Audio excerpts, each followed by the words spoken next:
सब कुछ कहा, वही उनके कलम से निकला जो कुरान का फरमान था, जो हदीस का फरमान था। कुरान ने कहा था लितुमिनु बिल्लाहि व रसूलिही, अल्लाह को मानो, अल्लाह के रसूल को मानो। कहते रहे कि खुदा के सिवा किसी को मत मान, मगर आला हज़रत यही ऐलान करते रहे, उन्हें जाना, उन्हें माना, न रखा गैर से काम। सुभान अल्लाह अकबर। जिंदाबाद जिंदाबाद। अब देखिए, कुरान ने पहले हुक्म दिया अल्लाह को मानो, उसके रसूल को मानो। फिर या अल्लाह, हम हैरान हैं उलमाए किराम, लोग तो गली गली फिरते हैं, मस्जिदों को सराय बनाए, मस्जिदों में डेरे डाले, नमाज नमाज नमाज। और कोई आलिम जब बात करे ईमान की तो कहते हैं हम मिनट में नहीं पढ़ते, बस हमें तो मतलब है नमाज से। या अल्लाह, क्या में ढंडोरा पीट रहे हैं, पहले नमाज नमाज नमाज। ये कुरान क्या ऐलान कर रहा है? कुरान कहेगा अल्लाह की इबादत करो, अगर नहीं उसने कहा पहले लितुमिनु बिल्लाहि व रसूलिही, अल्लाह उसके रसूल को मानो। पहले ईमान, ईमान के बाद अब नमाज। इबादत नहीं, अभी ठहरो, अभी मंजिल और है। वतुअज़्ज़िरूहु वतुवक्किरूहु। ईमान के बाद दूसरी मंजिल ये है कि उस नबी की ताज़ीम व तौक़ीर करो। ईमान, उसके बाद नबी की ताज़ीम व तौक़ीर। और जब नबी की ताज़ीम व तौक़ीर से दिल रोशन हो जाए, फिर इबादत की बात शुरू होगी। कुरान की तरतीब देखो, पहले ईमान, फिर नबी की ताज़ीम व तौक़ीर, उसके बाद फरमाया वतुसब्बिहू बुक्रतन व असीला। सुबह शाम अल्लाह की याद करो, उसकी इबादत करो। तरतीब बताई, पहले अल्लाह रसूल पर ईमान हो, फिर दिल में नबी कौनैन की ताज़ीम व तौक़ीर हो, उसके बाद इबादत करे, तब ये पार होगा। यानी जिंदगी इस तरह गुजरे कि सीने में मोहब्बत हुजूर हो, माथे पर सजदों का नूर। सुभान अल्लाह। ताज़ीम व तौक़ीर न हो, इबादत बेकार, ईमान नहीं तो ईमान के बगैर नमाज़ें बेकार, रोज़े बेकार, दाढ़ी बेकार, तिलावत बेकार, सब बेकार। ईमान के बाद ताज़ीम न हो तब भी सब कुछ बेकार। जाने कितने हजार साल इबादत की थी, हम ताज्जुब भी नहीं कर सकते, इतने सजदे किए। सजदे बांटे जाए तो पूरे जमीन और आसमान में एक बारिश भर जगह ऐसी ना निकलेगी जिसके हिस्से में उसका सजदा ना आए। इतने सजदे किए, मगर फिर हमेशा के लिए मरदूद करके अऊज़ु बिल्लाहि मिनश शैतानिर रजीम का ताज़ियाना क़यामत तक उसके ऊपर पड़ता रहेगा। इतनी इबादत के बाद किस जुर्म में उसकी इबादत बेकार गई? जुर्म ये था कि नबी की ताज़ीम से इनकार कर दिया। उसने आदम की ताज़ीम न की, तो जो जाने आदम की ताज़ीम न करे उसकी इबादत क्या करामत। इसीलिए आला हज़रत ने ऐलान किया, मोमिन है वो जो उनकी इज्जत पे मरे। जो फरमाए मोमिन है वो जो उनकी इज्जत पे मरे दिल से ताज़ीम भी करता है, नबी तो मरे दिल से। आला हज़रत ने नबी की ताज़ीम का सबक दिया और सीना तान कर कहा कि नबी मरता है कि क्यों ताज़ीम, नबी मरता है कि क्यों ताज़ीम की। ये हमारा दीन था, फिर तुझको क्या, ये हमारा दीन था, फिर तुझको क्या, ये हमारा दीन है। साफ कह दिया, सिर्फ ठहरे जिसमें ताज़ीम हबीब, उस पूरे मज़हब पे लानत कीजिए।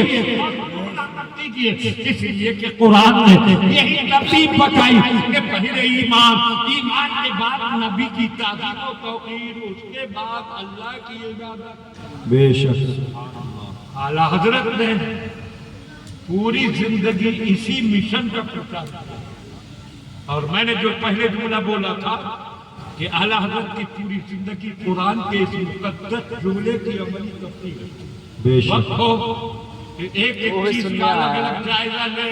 وہ بھی سوچ رہا ہے آپ ایمان لاؤ. حضرت کی زندگی کو پڑھتے جائیں اور ہر موڑ پر اس آیت کی تلاوت کرتے جائیں تو پتہ چلے گا کہ اس آیت کی تحریری تفسیر تو کتابوں میں نظر آ رہی ہے، مگر عملی اور پریکٹیکل میں اس کی تفسیر دیکھنا ہو تو اعلیٰ حضرت کی زندگی میں نظر آئے گا. کیا بات. آج یہ عرس ہے اور باہر حضرت مفتی اعظم دہلی حضرت مفتی سمر میاں رحمت اللہ تعالی علیہ،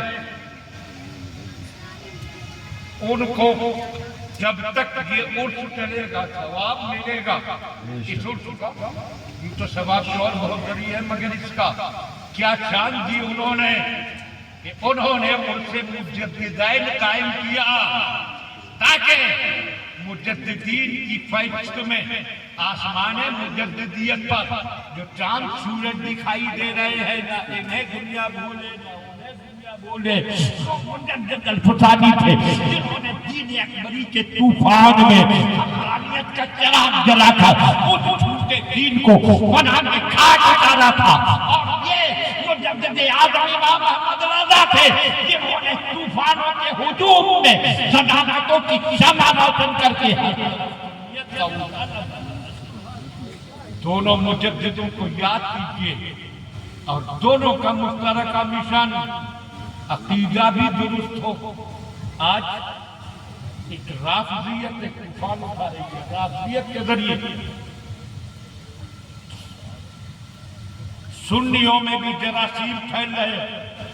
سیدنا امیر معاویہ رضی اللہ تعالیٰ عنہ سے بغض و عداوت کے جراثیم میں حضرت مفتی اعظم دہلی رحمت اللہ تعالیٰ علیہ کے جانشین حضرت پروفیسر محمد حسین صاحب، اللہ ان کی زندگی میں خوب برکت دے، آمین آمین. ان سے میں درخواست کروں گا کہ حضرت امیر معاویہ اور حضرت علی کے تعلق سے اور صحابہ کرام کے باہمی اختلافات کے تعلق سے حضرت مجدد الفسانی نے اپنے مکتوبات میں جو کچھ تحریر کیا ہے اس کو اصلی عبارت اور ترجمے اور ہلکے تشریح کے ساتھ سماج میں پھیلا دیا جائے تو رافضیت کے ان جراثیم کا جڑ سے خاتمہ ہوگا.